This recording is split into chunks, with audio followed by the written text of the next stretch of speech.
Ladies and gentlemen, welcome coast to coast for the completion of round 2. Jeez, it's better to be back in here after a big, dirty W. Oscar Allen, rejoice.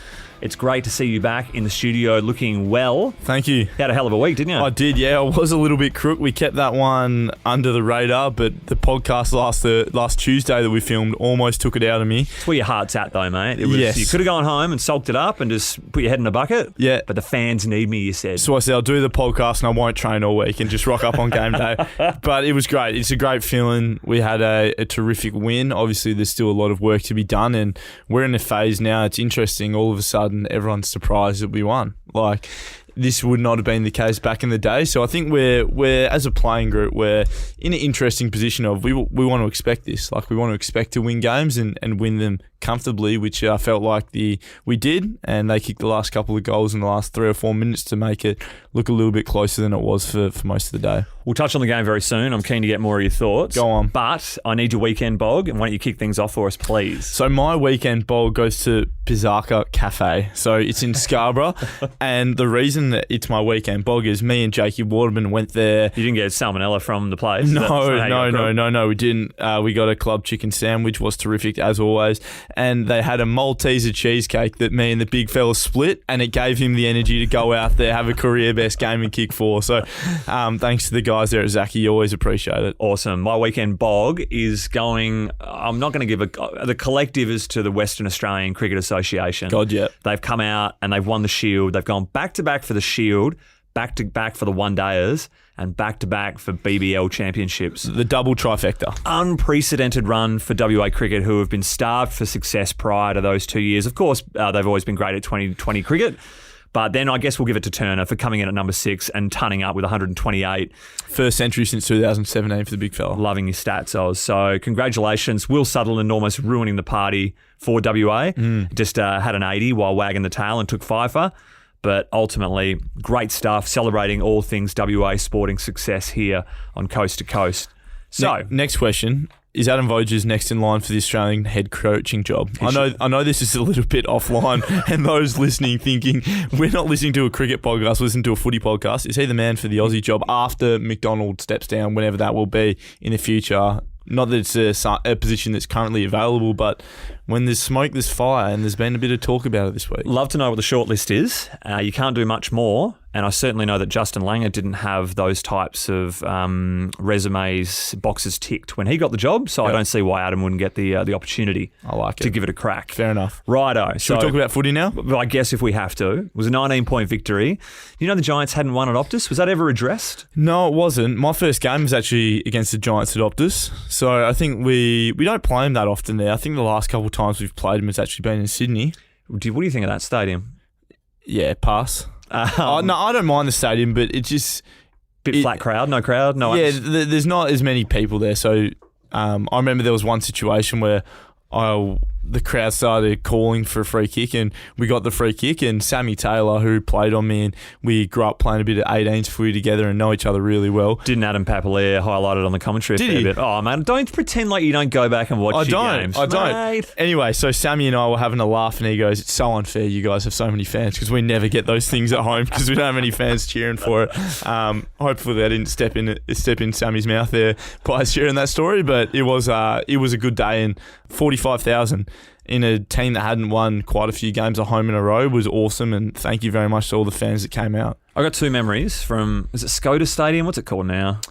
It is called, we'll go with I don't know what it's called. Geelong, bros. I don't know what it's called. Okay, let's call it Skoda for the sake of it. Okay. We'll call it Giant Stadium. No, it is called Giant Stadium, I think. Really? Yeah, I think Sponsors, so. Unlucky. So I remember getting off the plane going, all I want is Uber Eats. Like, I'm just fanging for an Uber Eats. Got there. Uber Eats couldn't deliver to this small subsection of where the hotel was. First world problems. We stay in a dark section of Blacktown where there is nothing around, and that's where we stayed before the AFL draft as well. Correct. Same hotel. Good pool, good aquatic centre there. Yeah, very good. And then secondly, Mark Lacroix broke my camera there at a training run, the captain's run the day before the game, and he was so proud, and I said, mate, you can't be proud. It was a miscued kick that knocked out my lens, and still he was claiming a victory there. So anyway, moving on. Very good. It was starved for success for fans and the club in itself for Optus Stadium. Unbelievable statistic of 13 of the last 14 big L's at the home of football for us, with an average of 46 points, which makes it a bit tough to swallow. I think JK was claiming that it was he that brought the momentum back with his Queen's ceremonial lap of honour and coin toss, next to Jackson Nelson, who said it was the most awkward couple of minutes of his life. Yes, I had a chat with Jacko about it. It's funny, he put up a great post on Instagram saying how they had 736 goals and a couple Coleman's, a premiership medal between them. Jacko did play 100 valiant games for the club, and not many people can say they play 100 games of AFL footy, so congratulations to both of them. 100%. And it was great to celebrate both of them in their own way. So, I want to talk to you about the game style. Oh, God. And how it was on full display, and it was not helter-skelter, but it was certainly a concerted effort to, if you've got someone running past, and I guess putting the faith in the person saying, if you're running past, we've got to be set up enough to continue this play. But there was so much emphasis on you're getting the ball at halfback, you're getting the ball anywhere near midfield, and you've got runners going past, or you see that option, move it and move it fast, and we'll have our structures and set up to allow for success forward of the ball. Was that something that was almost implemented for North Melbourne and they restricted us doing so? Or is that more emphasis put on the round 2 game? Because it's clear as day that was part of the game plan makeup.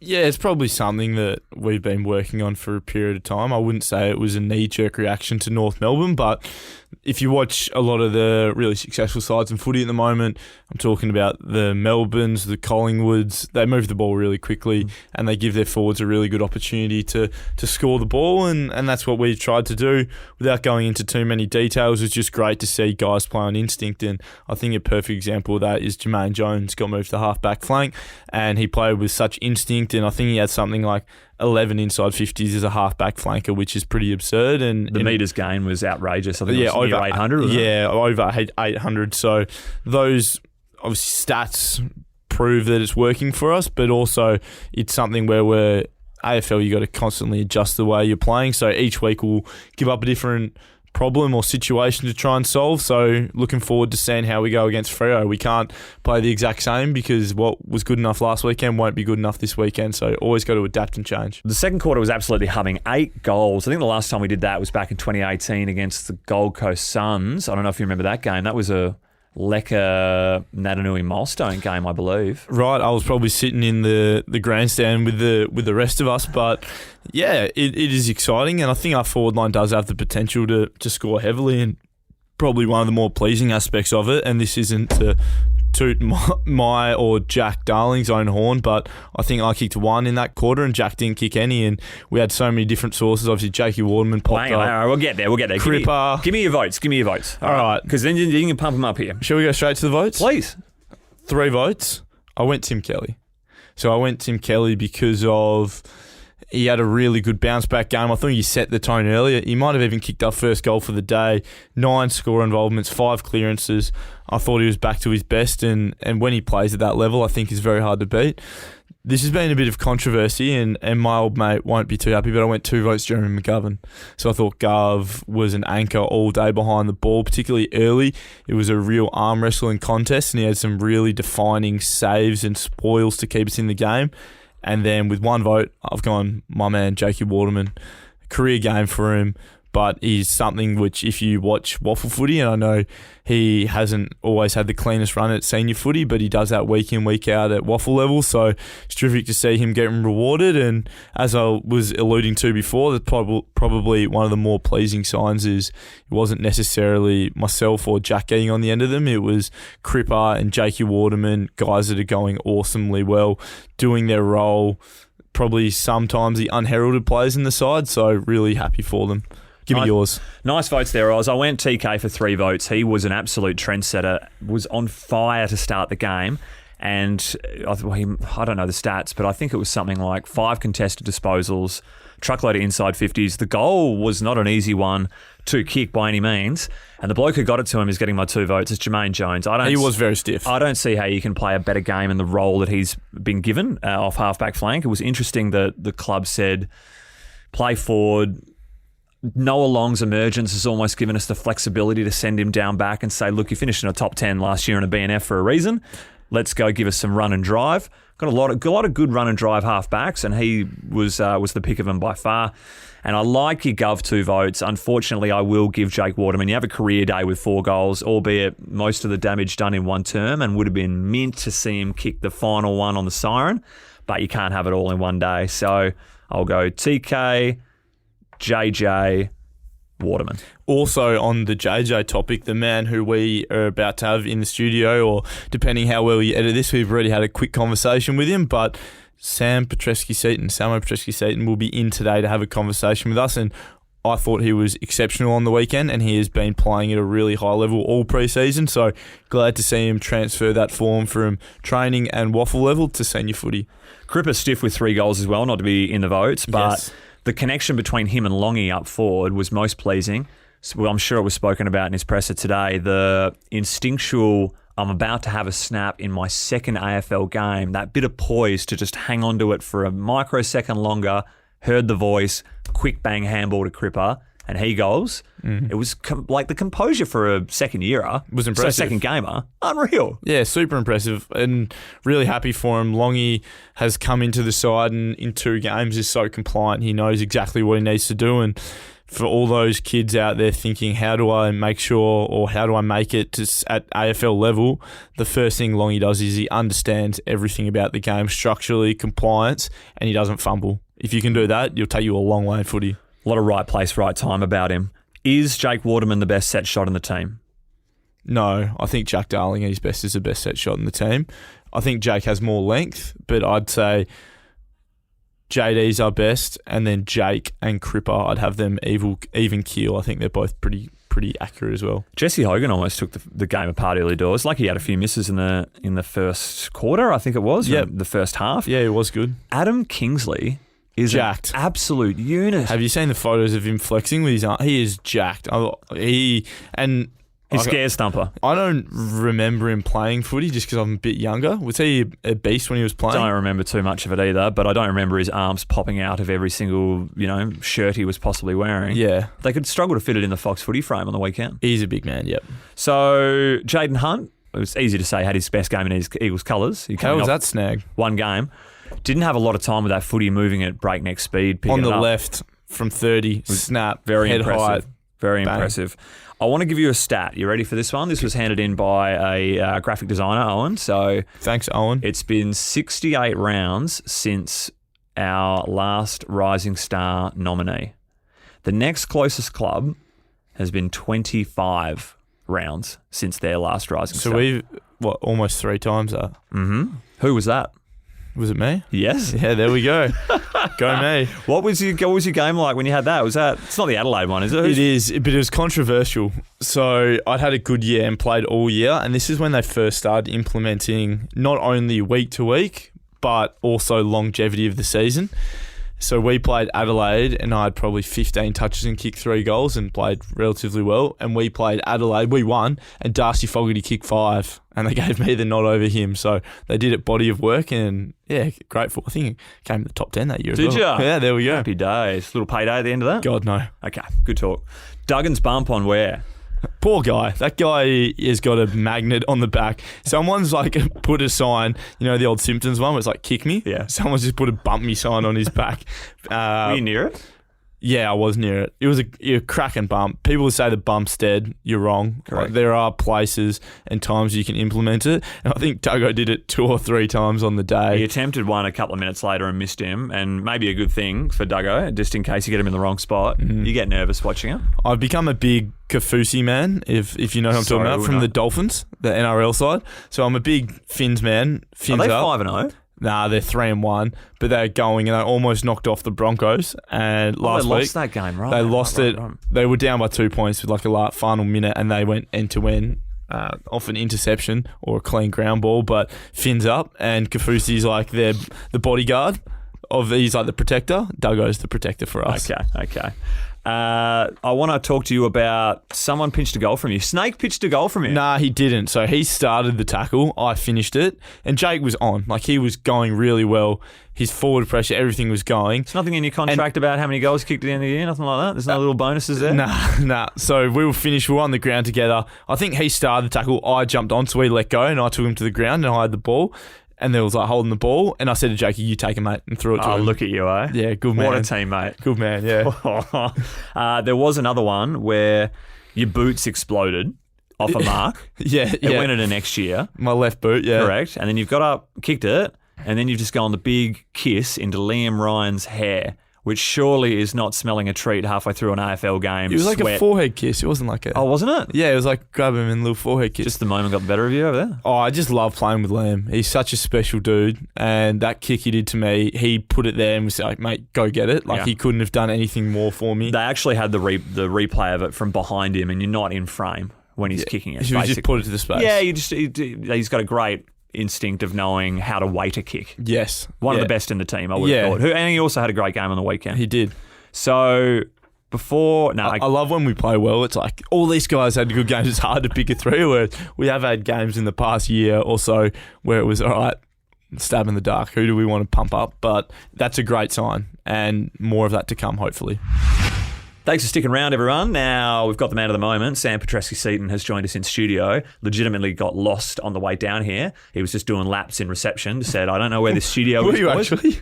Oh, yeah, halfway down the hallway as I was sort of looking for the right door and heard this beep, and yeah. This building's too big, come mate. through. It is actually pretty big, and it's actually my first time in here, so it's a pretty cool little setup. First of many, mate. Firstly, we'll start off at the start. Talk to us about your upbringing. So you're from the Kimberley, so from Halls Creek, population around 1,000 people there. There's some pretty good footballers that come out of Halls Creek, isn't there?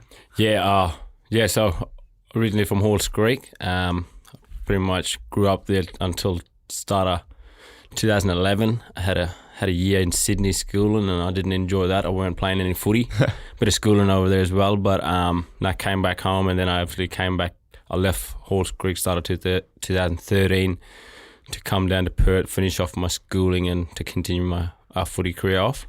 And yeah, obviously, as myself, I reckon I would be the first one to come out of there as an AFL player, and then guys like Shane McAdam, Ash Johnson, Jai Farah, Irving Mosquito, Cedric Cox, and like obviously Francis Watson. Wow. Trailblazer, he said. From there as well, but just with the outskirt and Bulga community, and women's player, cousin Crystal Petrevski. So there's a fair few that came out of Halls Creek and in the system and are still in there, which is brilliant. I read somewhere with the population of 1,000, there was like an open door policy at Halls Creek. Have you ever heard that before? Or like just people would wander into people's houses? It was such a small knit community. Everyone sort of knew everyone, leave doors unlocked. Oh, he's here, he's lobbed up. Is that correct, or is that just an absolute load? I think a bit of it is correct. Obviously, it's a very small community surrounding by other communities, but most of them are in town are actually my family members. So, there's, you get a couple of knocks on the door throughout the day, just for them to come wandering in for a piece of loaf of bread, for them to whip up at their house or coming over for dinner. So there's a lot of family members in and around that town, and yeah, they're always welcome because the doors are always open. You would hate that, Aussie, just people just intruding your Harry Potter time with the PS5. Yeah, I wouldn't be too fast. It's just different though. I remember we were talking about it. I think what was his name? The elder that came in and spoke to us, and he last year, maybe towards the end of last year, and spoke to us a little bit about. Uncle Simon? Yeah. He spoke a little bit about just Indigenous culture, and like there's just a different ways of like going about things. Like you guys are all so much more connected compared to like me and my cousins and stuff. You guys just seem so tight knit, and like even you were saying the other day, Shane McAdam, you're closely related to him, are you not? Yeah, he's my brother. Like, yeah, wow. In our culture, as brothers. Yeah. Obviously, he's our dad's big sister's son. Yeah. And so is Jai Farah, dad's eldest sister's son as well. So and Josh Ash Johnson as well. Wow. So there's us four and Eric Benning, who's a next academy player at Freo. Yeah. So there's 5 of us with the same grandmother. Yeah. And we're all brothers. Wow, that's awesome. In our culture, we don't refer each other as cousins. Yeah. Which is probably other people do or other family members do. Yeah. But in our culture, it's just a brother or sister relationship. Love it. Because one fan's written in Geneva, Bedford 05 said, how many cousins do you have? Is that kind of impossible off the back of what you said there? Yeah. To be honest, lost count of how many cousins I do actually have. What if it was like Price is Right, where you can't go 2 over or 2 under and you had to give a number for your life or fortune depended on it? Oh, well, I think my great-great-grandmother, she's a mother of 12 and their kids has siblings of 9 max. So, and their kids are all my cousins. So There's heaps can floating imagine around. I have like over 60-odd cousins, I reckon. Yeah, wow. Truckloads. You were a pretty good footballer. Like, you've always been a gun. I remember I'm a year younger than you, and you went and played in the state 16s. And from there, you were in the AIS Academy. You guys went over to the United States, did you not? Yeah. Did you enjoy that trip? Definitely enjoyed it. It was actually our second camp out of Australia. So, lucky enough to go over to the States. And in that camp, I was with... my current teammates now, like Alex Witherton, Jake Waterman and Josh Rotham. Wow. So to have them there alongside me made things a lot comfortable and much easier on the trip. Where in the US you go? We touched down in LA, flew to Atlanta, then touched down in Florida, Bradenton. Spent, I think it was like 8 days at the IMG Academy. Yeah. Is that the only time you've been to the States? Yep, only time. Yeah. Second time out of Australia, so it was pretty cool. Obviously, footy can take you a lot of places that I never dreamed of going to. You have some US people watch games going, what on earth are these dudes doing? This looks pretty foreign. At the cafeteria, there's like, obviously we'd come in with our full kit and, to mingle it in with the Americans and get a taste of their lifestyle and how they interact, I guess, during recess and lunch. But Or were you like fitting into a college, like staying on a college campus? yeah, so we was on the IMG Academy campus and we'd sort of base ourselves there for 8 days and, Gotcha. and use their training facilities for that camp. And then, had a bit of free time towards the end and flew back to LA and watched an NBA game, anniversary of Kobe's 81-point game. Wow. Oh, wow. That would have been cool. Lakers v Spurs. You're a big NBA fan, aren't you? I'd say more players, not actually a team, but do follow Kyrie Irving. But it was a cool experience to watch an NBA game. Lucky enough to meet a few of the players like Kawhi Leonard. Did ya? Patty Mills. That current Spurs team was, sort of stayed back and I guess mingled with their family and also lucky to have us there beside them all. They had a picture of, just got released on social the other day, of like Paul George and Kawhi Leonard doing a high five. And Biggest hands ever. Yeah, or even just compared to someone like Paul George. Hands, They were like salad fingers. They were pretty big. Now, I'm seeing at the back of your hair, are you trying to bring back a little ratty? Because I'm not sure if you remember the first time I ever met you, you were playing at Claremont and I was playing at West Perth and I sucked and you were a superstar. You always have been. And I remember it was halfway through the third quarter and you had 35 touches and the coach said to me, go play on Samo Petrevski-Seton, and you had short hair with the big ratty at the back. Yeah, I do remember that. Are we going to bring back the ratty this year? Because I know the Flying's got one at the moment. Yeah, Flying actually, he's getting a bit of length on his at the moment. I think my little setup at the moment is just something different. I never had long hair for a long time, and it's good to showcase a bit of curls that I have naturally. Yeah. But at the moment, the back is starting to get a bit of dreads. Yeah. So I think I'm going in that direction. I'm trying to get myself a bit of dreadlocks and maybe get a lookalike like John Morant and Tip and Woody setup. Yeah, love it. There were plenty of fan questions about the hair, Samo, so just keep rocking it. You're going to have games like that on the weekend with that hair. You keep rolling it out, brothers. But Yep. I do have a picture in front of me from your socials. Have a look at this one as you turn your paper. Yeah. It's Samo in one of the greatest kits. Like, a lot of people try and pull off the Joker look, and you've pulled it off an absolute spade. So give me a rundown of where this was, inspiration behind it. Was this Halloween or just for a laugh? No, that's actually Mad Monday. Second year at my former club Carlton. Yeah. Costume just got hired out and went pretty heavy on the detail side of things, and probably would have been best on out of the dress code there on Mad Monday. I'd be packing myself that I wouldn't return a costume in that good a nick if it was a Mad Monday Oz. Like, I'm spilling all sorts of stuff on it. Yeah, what happened to that costume, can you say? Did it ever make it back? I was actually 2 days late to deliver it back. Oh. Yeah. I was surprised I still had the wig because that thing been floating around that Monday. So Well, you had it in you the whole time. Like if you wanted to grow it out, you didn't even need I the wig. could with this hairstyle now. Yeah. Bit of heavy wax.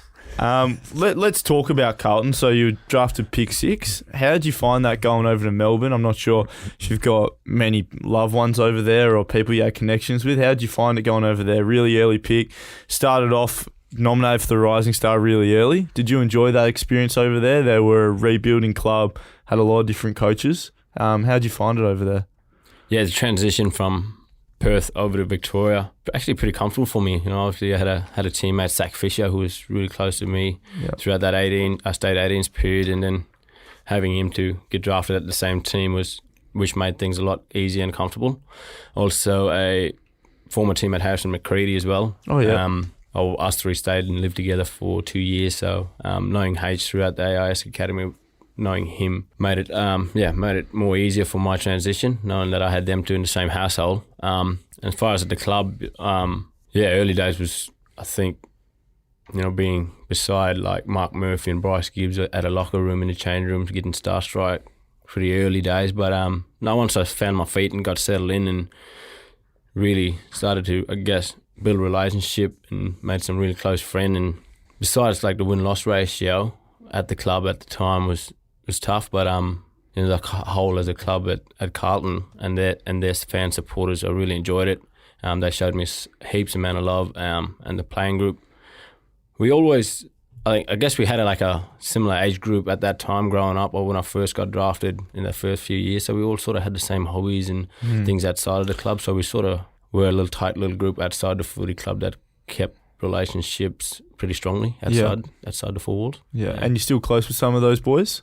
Yeah, definitely. Yeah, I did. I was deleting my social media, but now I think that's probably the main track I get in touch with them at this moment is through social media and a few via text. But yeah, like some Zach Fisher, spoke to Big Paddy Cripps the other day. But yeah, no, really, really close, and stay in touch as much as I can. Yeah, beautiful. You must be pleased to your start to the year so far, Samo. You basically had a cracking game of waffle, and it was quality that the coaches have rewarded it and said, look, come on board. You're going to play against the Giants on Sunday, and you had a really good game playing this, would you say, half-forward role? Yep. Talk to me about anything you might have done differently this year to prepare and get yourself in a good stead, or is it just everything sort of clicking, bit of time in the system, comfortability with the role? Talk to me about what might have changed over the last sort of 6 months heading into a new 2023. Yeah, I think I can probably reflect the start of November. Sort of came back and had a look at myself, where I'm at, and you know, sort of open up, and I guess really needed help mentally on where I was at in as an individual, as a person who I am. Sort of needed help in that space of where I was struggling. So I sort of opened up and got some help from Matty Bergen, the psychology. Who's new this year, right? So he's just come in this year to help you out? Yeah, he just definitely came in this year. I think he has a cricket background, so he's, you know, a full-time player psych at the club here. So I knocked on his door and got some help pretty early as we were starting back in pre-season.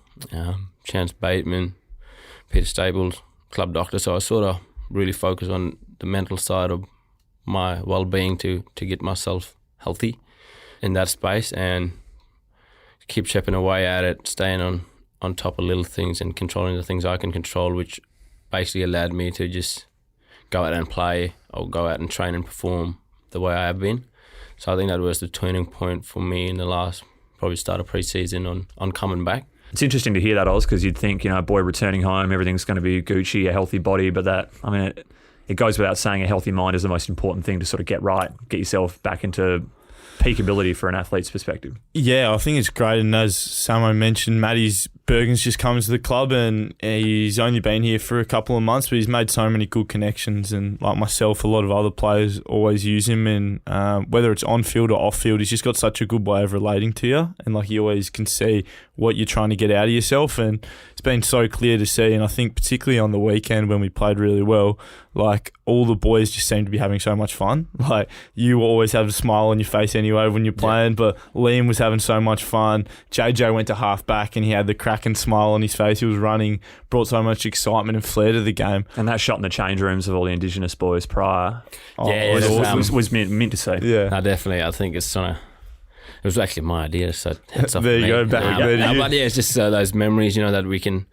hold and share together when we do leave the game. And I guess, if we do have kids and, they can look back at a photo and see us Indigenous player, but not only for us more, but for the club and fan to see as well. There's a reason we call you Cowboy, and one thing in particular is you're a country boy, like you grew up in the country, but can you talk to me a little bit about your bull riding? This is unbelievable to stumble across. So this is Thumper knew none of this. So for those listening, Cowboy, one of the most interesting men I've ever met. Talk to us about how it started, what is bull riding, how long you've been doing it for. Yep. Just give us a little bit of insight. Crazy.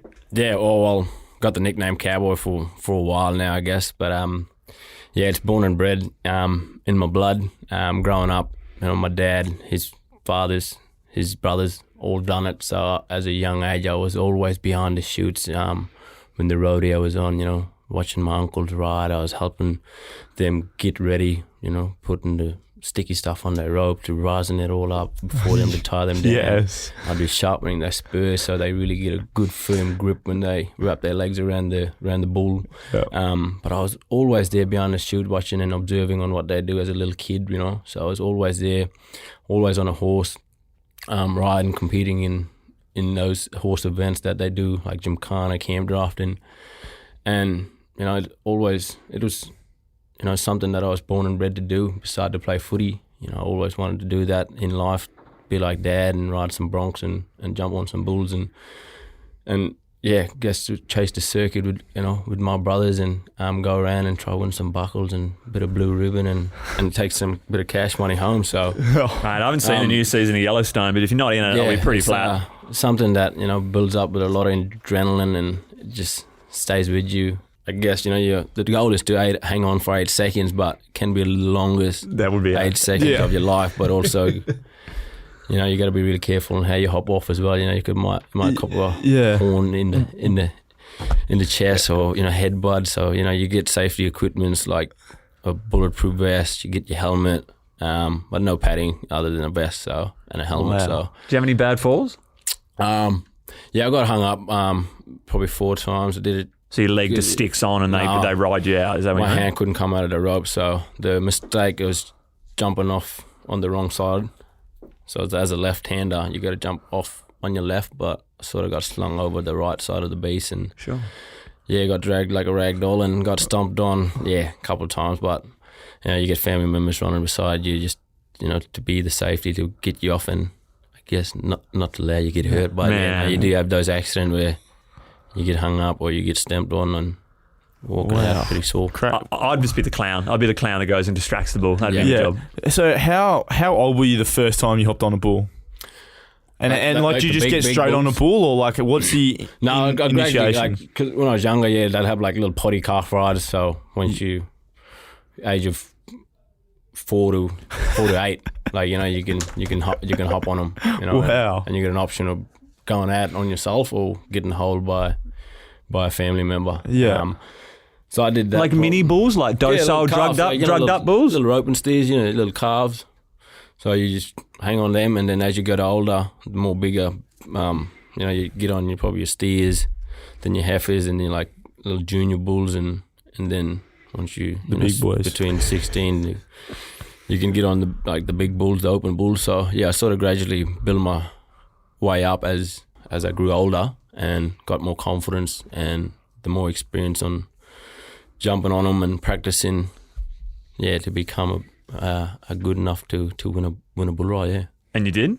Yeah, it was lucky. After the state 16s carnival back in 2013 out in Gold Coast, I sort of played that carnival, flew back to Perth, went back home that following weekend, jumped on a bull, won it, come back down and had to throw a Claremont Guernsey back on. Oh man, crazy. Yeah, it was a pretty epic 2-week school holiday because everything was in that school holiday period back in 2013, like first 4 weeks of July.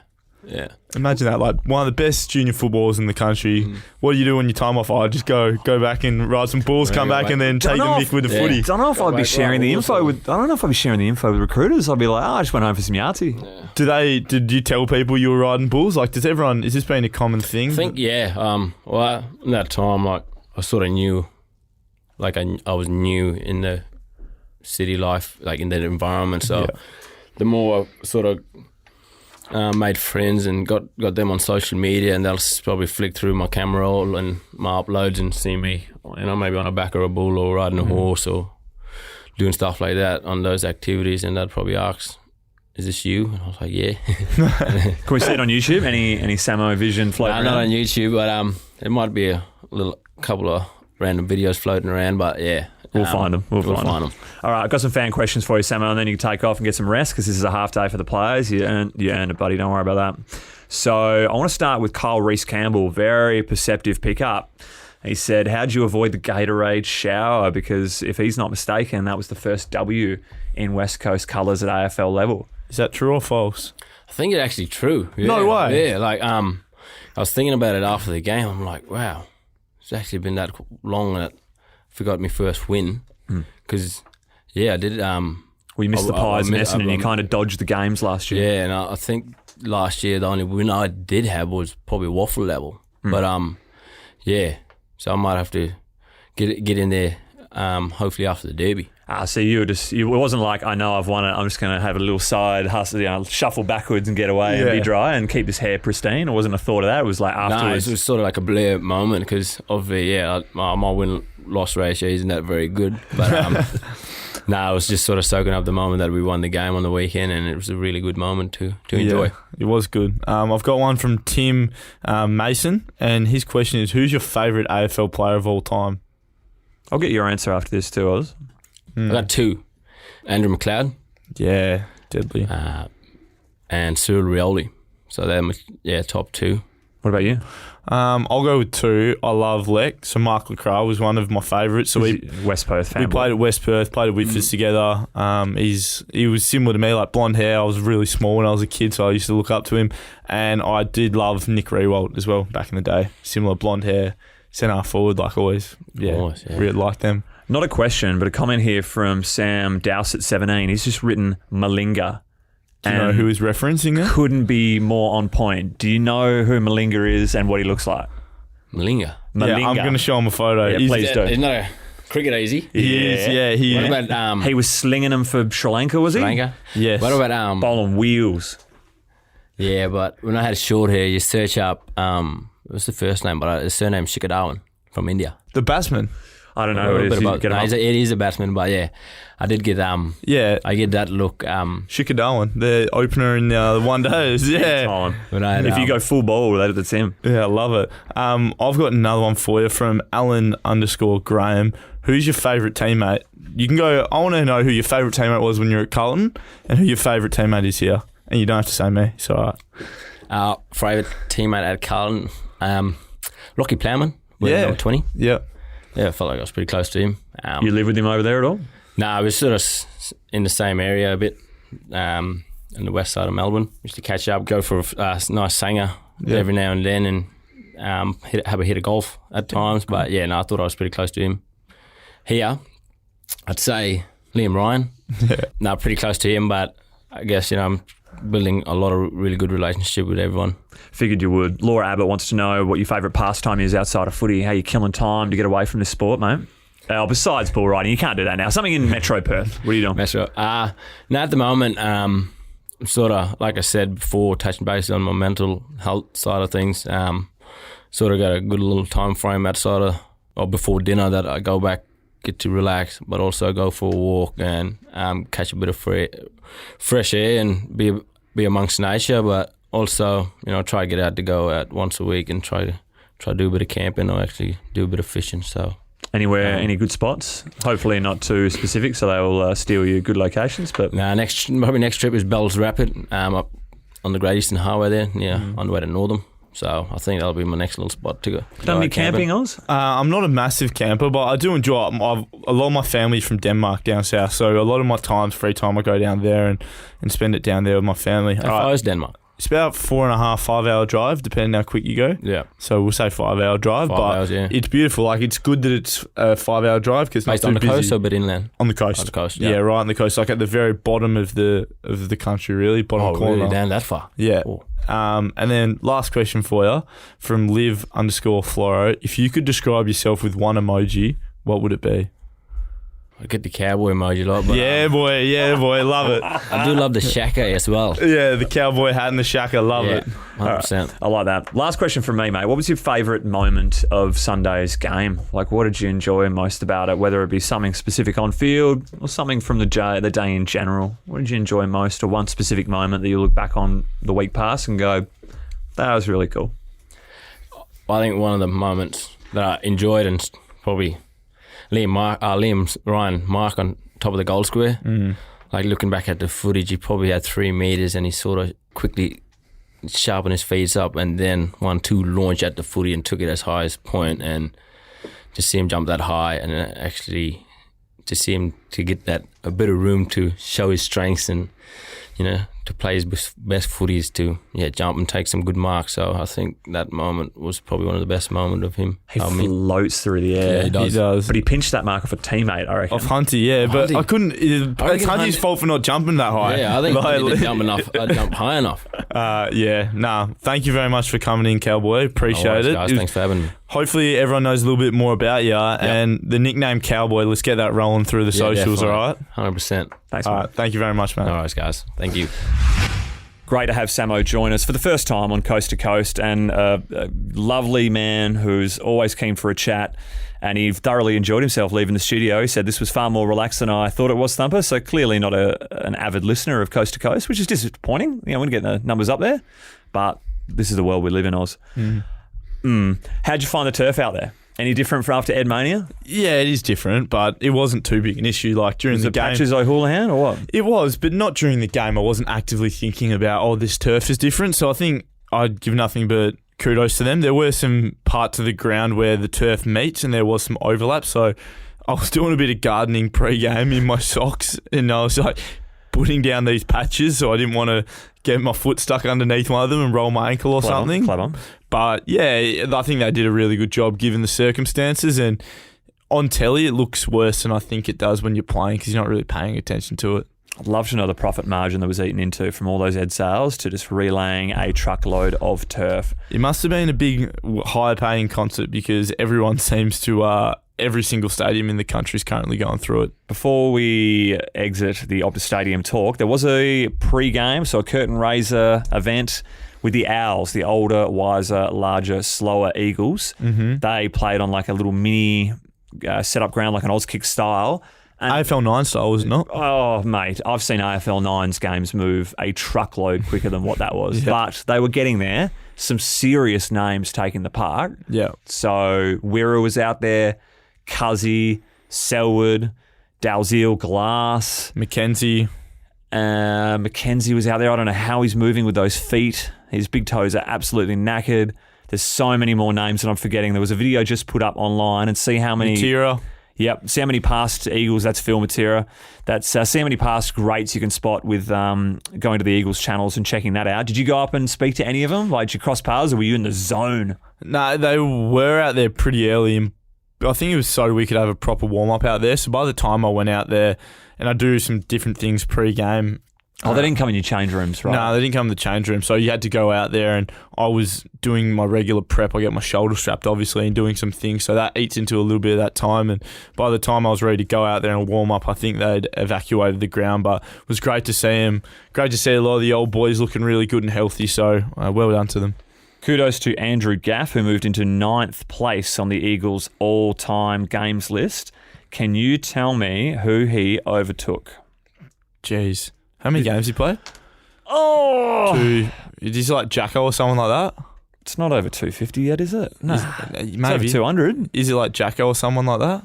Mate, I'd give you a question, and I specifically didn't write the answer on this piece of paper, so you can't cheat. So have a little bit of a think.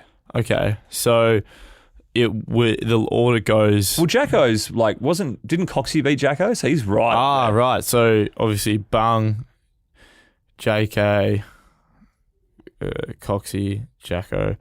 I'm not sure how many Glass he played. Glass is 5th with 270. Is it like Whoosh or someone like that? Gaffy's played 250. How am I going? Whoosh or someone like that? Whoosh is not up there. He couldn't get that far. I think he broke down a little bit at the end, but before my time, he equaled Peter Matera. Oh, there you go. That's right. Yeah. And who's one 8th? of the greatest ever. Who's 8th? Who's he chasing down? Can I get an era? He's going to be difficult to chase down. Jack Darling? There we go. There we go. Very good. And Drew Banfield at 7 on 265. You'll chew him up. And then finally Guy McKenna at 267 at number 6. So they'll both be in the top. They're both going to go top 5 games played for the club, aren't they, when they're said and done? Jack Darling is going to get to 300 games. This year? No, but he's 257. And he's Gaffy's only, 2.5? 252. So they're both crazy. they're both going to knock off Coxie if you're a betting man. Yep. The fact that Bunga is just continuing to this day to put numbers ahead of everyone else is amazing. And like I remember, I've been here 15 years. The talk of a 300-game Eagle was something of dreams. And now not only do we have it, he's just continuing to shatter the record. Yeah. It's great. Seems Great like to see. footy's going that way. And we'll talk about this other record. So JD and Gaffy became the longest-serving West Coast Eagles duo on the weekend, which I was actually a bit miffed that we didn't know about. Like the playing group didn't know about, so we didn't get to celebrate it until we saw the photos on the socials after the game. But they overtook JK and Bunga, so a fair duo. Mm-hmm. They've already played 237, 238, mid-230s together. They have a chance to get to like 280, 300 together, Yep. which is a scary sight. Yep. Unless, it's going to be a very hard Who to beat holds as the well. record? Didn't you just tell me? Oh, as in AFL in general? Oh, goodness me. Do you know it? Yeah, I do. Whew. Is it current? Partially. Is it like Pendlebury and Sidebottom or something like that? Selwood and Hawkins. Very good. Yeah. Very good. Shall we rate our content?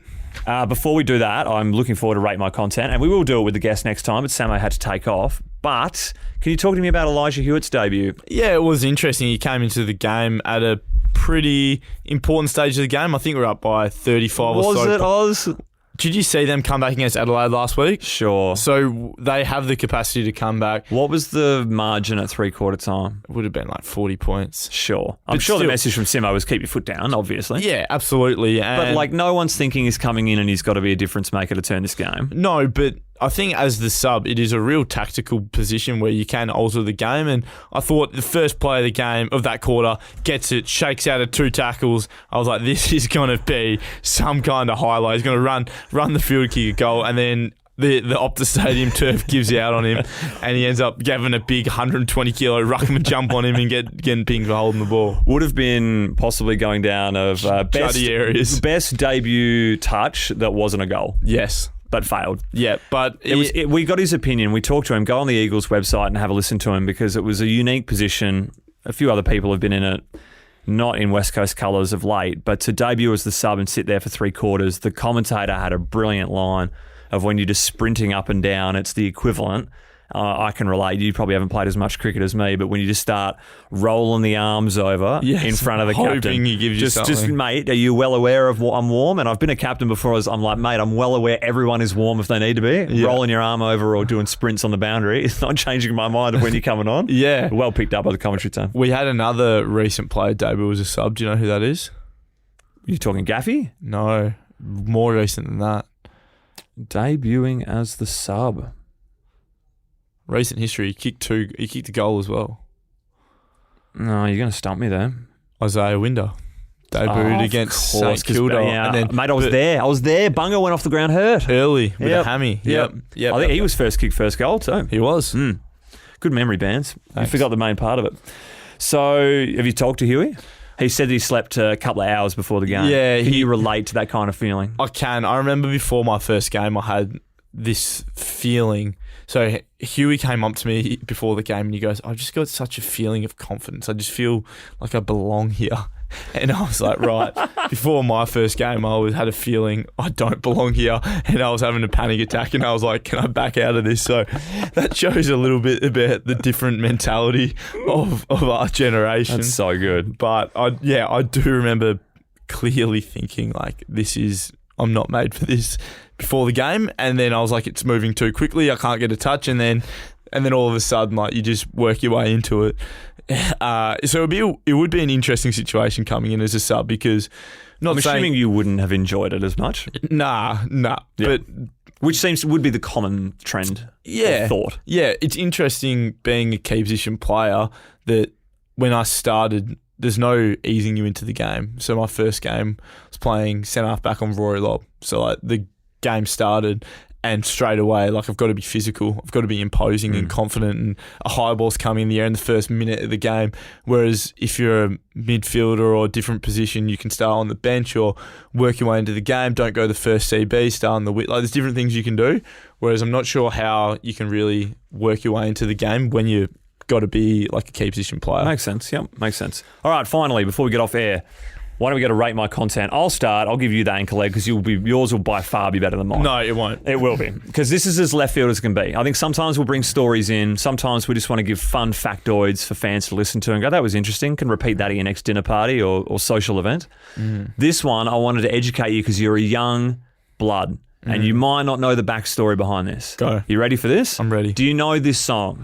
The day the music died, we were singing bye bye Miss America. Yes. Do you know what that song's about?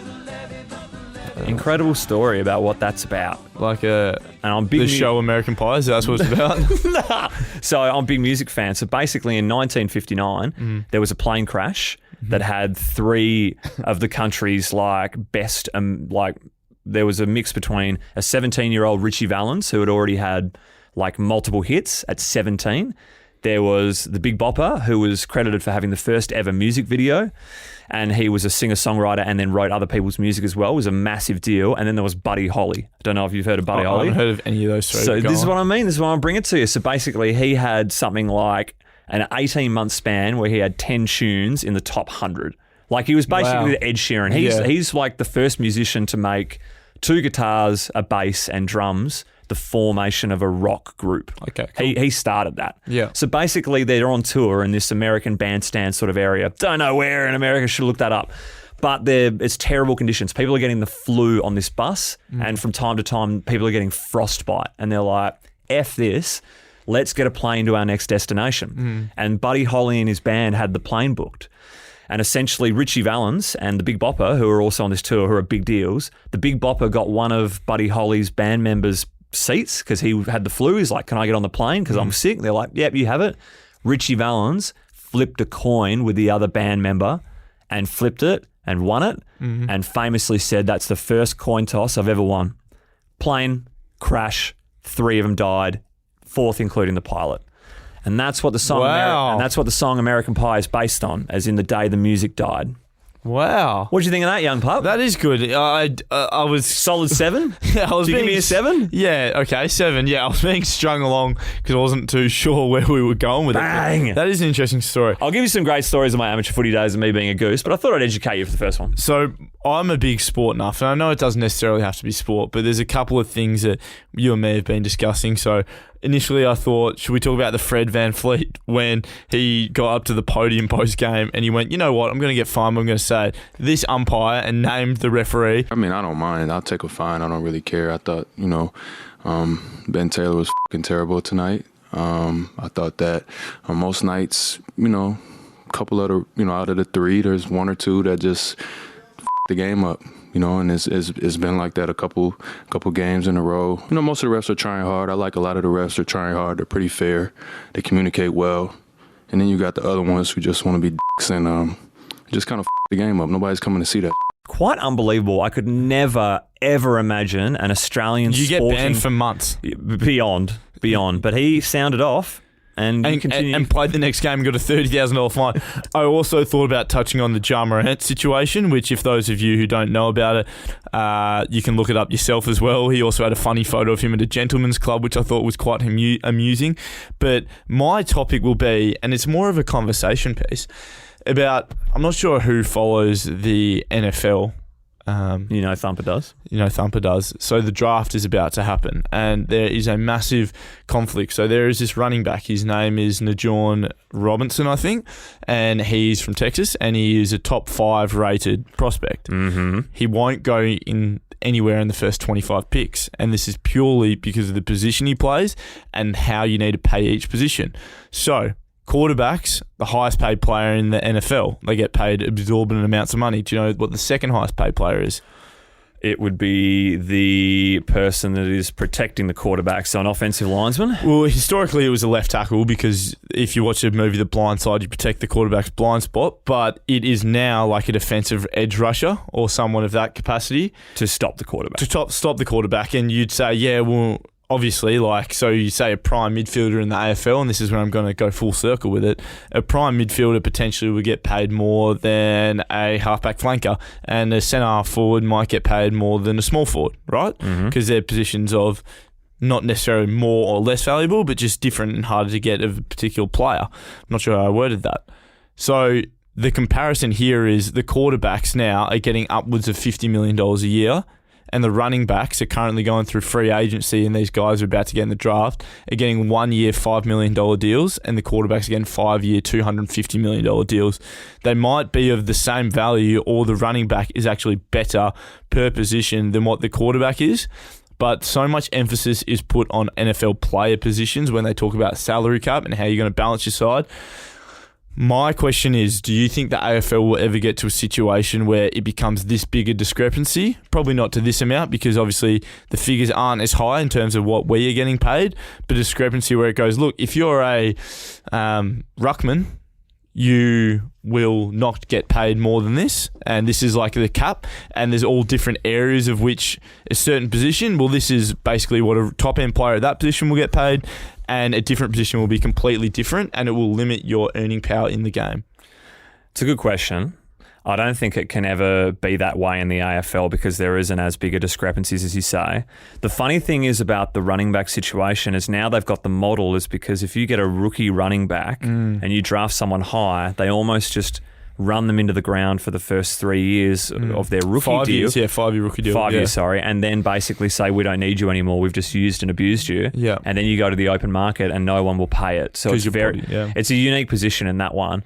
Like, what if you have someone like a Mark Blitzavs? Like, if you were captain a certain area, you might swap positions. You might all of a sudden be a centre-half forward. Now you're a full-back. Now you're a ruck. Now you're a midfielder. Yes. Hard if you're a multi-flexible type of person. And Ruben Jimmy could be playing centre-half forward if he really put his craft to it. Yeah, and the NFL is very much... Not all the money is guaranteed. So Lamar Jackson, who's currently going into free agency, one of the best players in the NFL as a quarterback, but he's a running quarterback, so he takes more hits than other players, and he wants a fully guaranteed contract, which means no matter how many games he plays, whether he hits certain goals throughout the year, he gets paid his money guaranteed. It's only just started to come into the game where quarterbacks are getting fully guaranteed paychecks, and he's saying, I want a fully guaranteed paycheck because I deserve it. He's an MVP, he's 26, 27 years old, like he's in the prime of his career. And no club wants to offer him a guaranteed contract because they're worried about his health risks. So it is really, really interesting. And I'd be wondering to what extent if the AFL would ever go into also this guaranteed contract model. I was going to ask you the same thing. Most AFL contracts are guaranteed, and you might get a little incentive kicker for goals or best and fairest finish. But this is like, I get NFL money, I get $10 million no matter what, and if I start every game I get $35 million. Like, it's life-changing amounts of money difference if you can get a guaranteed deal. Do you think the AFL would ever have non-guaranteed money deals? Do you think they'd go in those areas? Not until the salary cap is significantly higher. So at the end of the day, their baseline, like, you're still getting paid. If you're not on your training squad, you're actually in the 53-man roster, you're getting like $1 million a year per se, minimum. I think Wisnowski, the San Francisco punter, is earning like 1 point something. Yeah, and he's a backup punter? No, he's the punter. Oh, he is but think of how much field time he has, and he would be one of the leading paid AFL players in the competition, and he would be on field for a collective time of 2 minutes a game. Yep. playing an instrumental role, but Absolutely. 1 point something mil, it's outrageous. Yeah, it is. But at the end of the day, you only get paid for what you can do. So he provides a service that not many other people in the world can do at his level. So Would you ever consider going and punting for a college and trying your way in there, Oz? If you had a booming kick, if you're like Lynchy, yeah. So if you're me like Big personally, Sav Rocco, one of my heroes. yeah, potentially. I'm not sure. I actually caught up with in Melbourne a former guy I used to played state. A former football guy, with is him. he going through some... No, a guy I used to play state football with. His name's Damien Greaves. He was drafted to Hawthorn, went back to East Perth. He got a full scholarship to go over to the NFL, well, to America. He's going to college. He's got 4 years of college, and he's on this path to try and get into the NFL. So it's all very interesting. I'm not sure how interesting this is for you guys, but that's my content for this week. Love it, Oz. I'll give you a 6. Love the discussions. I want some stories. Okay. You got so many stories. I know I have stories, but they always need to come under a colander. You need to sieve out the rocks out of them. Love it. All right. Hey, good luck for the Derby. You looking forward to it? What do you think Derby week? A quick Derby line. Do you care about derbies? No, I do care. Early in my career, I really struggled with... I know I'm still early in my career, but I struggled with the pressure of a derby growing up in WA. I feel it's a bigger thing than guys who aren't from WA. Like, I built it up because growing up, I remember watching... Because it meant the world to you as a supporter? I remember watching Kari tag Curry and then belting each other for 120 minutes. Do you remember Like, when I remember Pav and Michael Gardner throwing fists before the game started in the goal square. Like, they are formative memories of my early upbringing. Do you remember Josh Carr getting rubbish thrown at him by fans over the fence? I think he smashed Kerr, and then basically fans were getting anything they could find because he was near the boundary and they were throwing it at him on the ground. Scenes. I wonder how that would go in this day and age. But I'm excited for the Derby. I think it's a really important game for both sides. So without building it up too much, I'm sure there will be a lot built up in the media, and I'm not sure how much the footy club's going to buy into it. We haven't really had any preparation for the Derby this week in terms of meetings, but I think it could be a cracking game, and they need a win. They're a quality side, and their results probably haven't shown how dominant they've been in their games when you look at inside 50s and the likes of that. So it should be a really exciting game and looking forward to it. Well, we didn't do Waffle Watch, but it was a good win against East Perth. Jamo rolled his ankle. Yep. Bailey Williams had one of his better games in Eagles colours, leading the ruck. Yeah. So it's going to be interesting what they do with some ruck situations. Luke Jackson and Sean Darcy are a formidable tag team pair. Yeah. And it'll be interesting whether you're going to get some backup ruck time, whether you go with Snake. Who knows? I saw Simo's post-game interview and he said, I'm a chance to ruck this week. He did. That's why I bring it up. Am I? No comment. But it's going to be extremely fascinating. He's already ruled out Nick Nat and Yowie, so I don't know how many soldiers are returning. Josh Rotham set to play. I think he's going to come back and play the last Waffle scratch match this week after a broken arm. Awesome. They gave him 4 to 6 weeks and he's back in what? 3? Yeah. Unreal. Great Yeah. effort for his rehab. Good dedication. And we're going to be playing... We're playing at Leedy Oval. Who are we playing? Don't know. Get to Leedy Oval, have a look. Yeah. Oz, thanks for your time. Thanks. Hope you guys enjoyed that. Give us some feedback. I will give my content next week will just be a cracking story. You and I will be... All right, we'll both bring some good stories. Thanks mate. Guys.